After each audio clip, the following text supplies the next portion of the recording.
So hey everyone, welcome back and I hope you guys are doing well. So today we are going to solve another LeetCode contest, and this one is the LeetCode Biweekly Contest 174.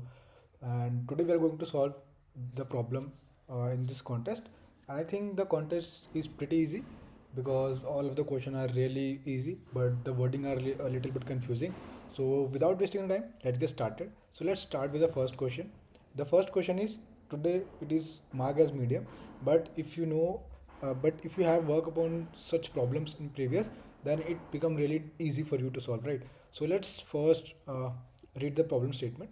You are given a 2D integer array tower where tower I is represent xi y qi represent the coordinates x y and y and quality factor of qi of the I tower. Okay, you are also given an integer array center which contains two coordinates represent your location and an integer radius. Okay, a tower is reachable if its maintenance Manhattan distance from center is less than or equal to radius. Okay, among all reachable tower, return the coordinates of the tower with the maximum quality factor. Okay, got it.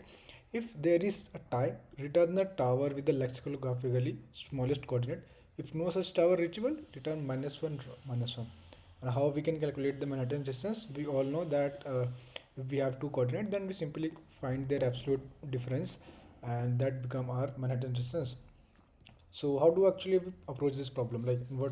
Let's see one of the example to understand this problem much better, right? So if you see, first is 1 to 5, and we are calculating, like, this one is the first coordinate, right? And as we know, we are at first 1 1, which is our current location.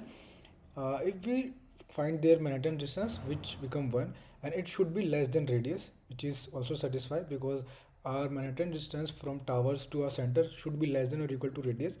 If it is, then we are reachable, then it is also valid. This one is also valid, and this one is also valid because we have to find less than equal to 2.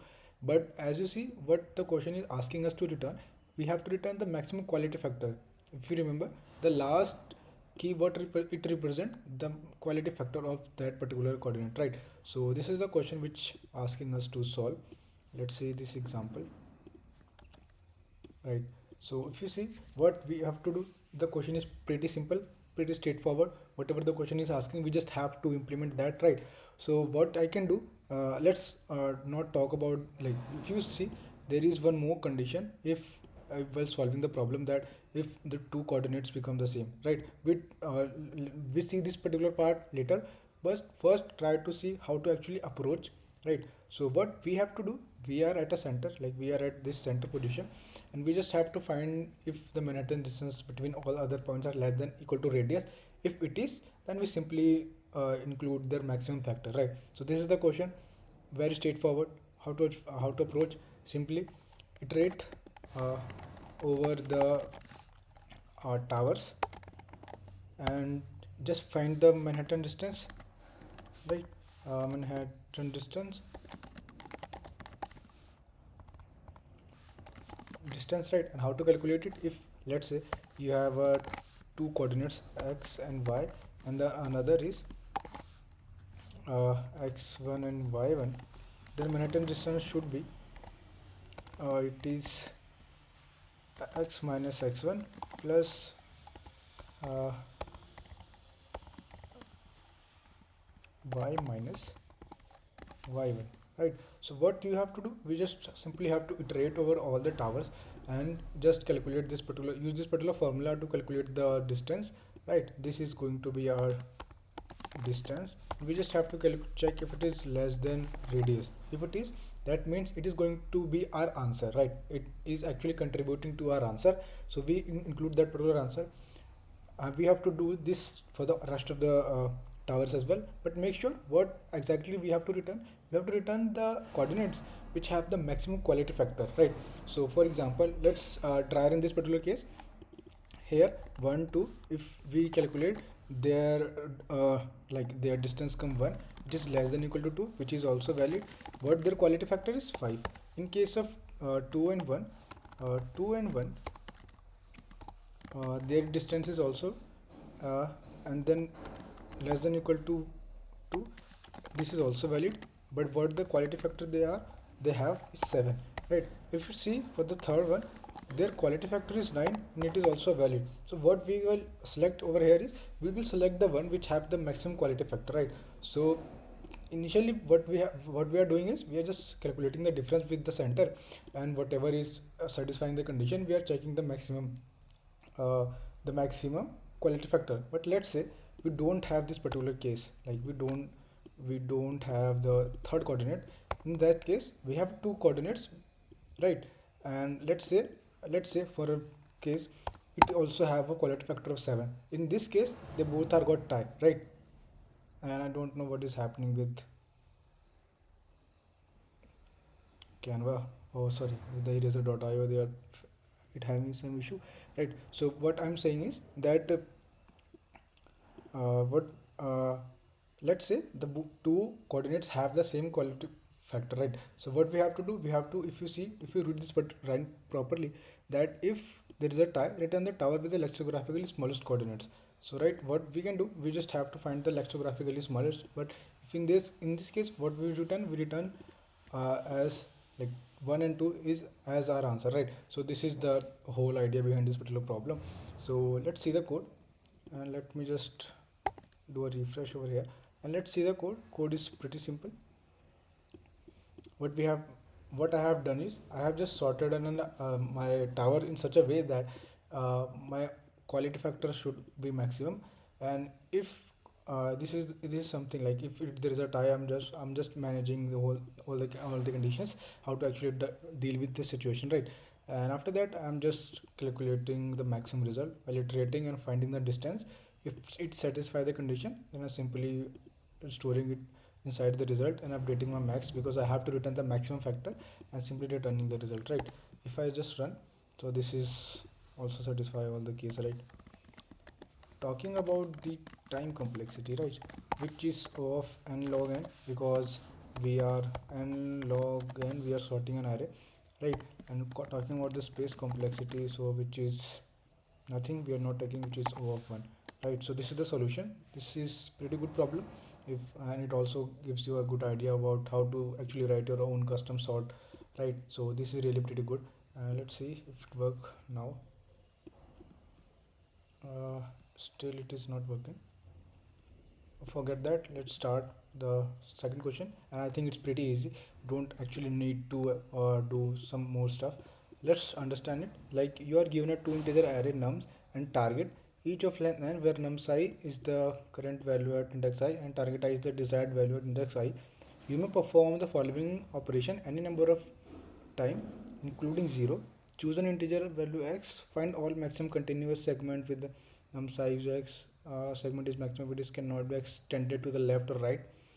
Okay. Done the minimum number of operation required. Okay. What I thought is that their problem description is pretty bad, because it makes you really confused about what the problem is asking, how to actually approach.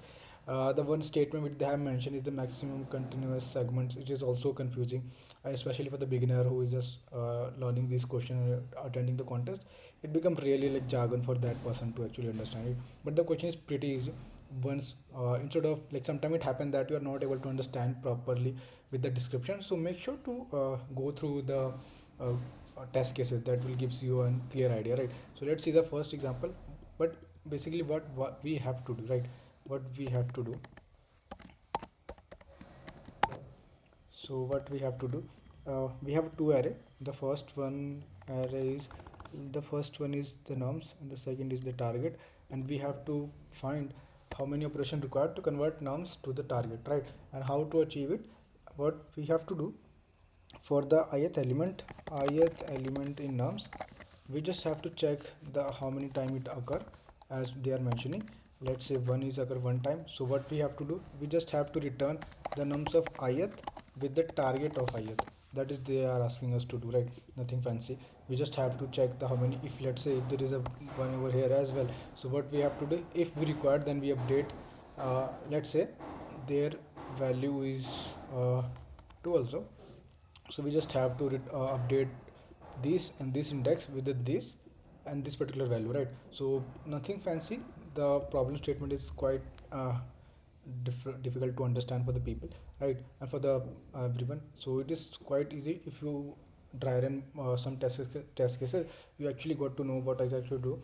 The problem is, what if you observe it, what we have to achieve, right? If we see the first example, the nums is 1 2 3, right? And this target is 2 1 3. So basically we have to convert nums to target, right? So simply, don't you think we just have to check the indexes where the values are different, and in that we also make sure that the values are should be distinct, right?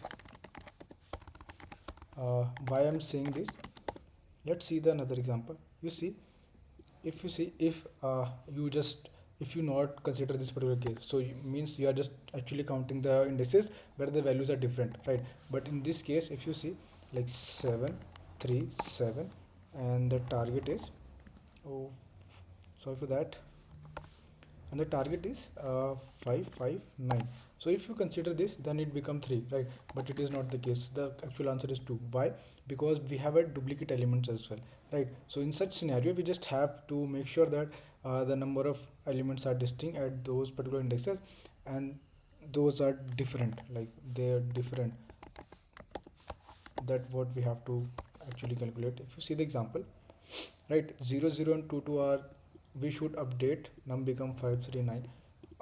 Yeah, we simply update this to values, then it become, then for that 3 we just have to update it with the 5, then we just require 2 operation to actually update our, to actually make our nums into target, right? So this is the problem, which problem description is not that much clear.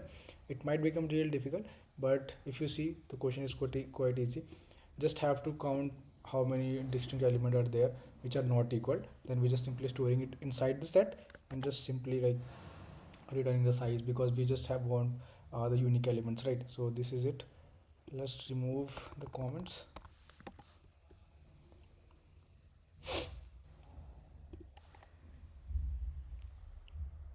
uh, Talking about time complexity, which is O of n, because we are running over O of n times, and talking about the space complexity, which is O of n, we can consider if uh, all the elements are different, right?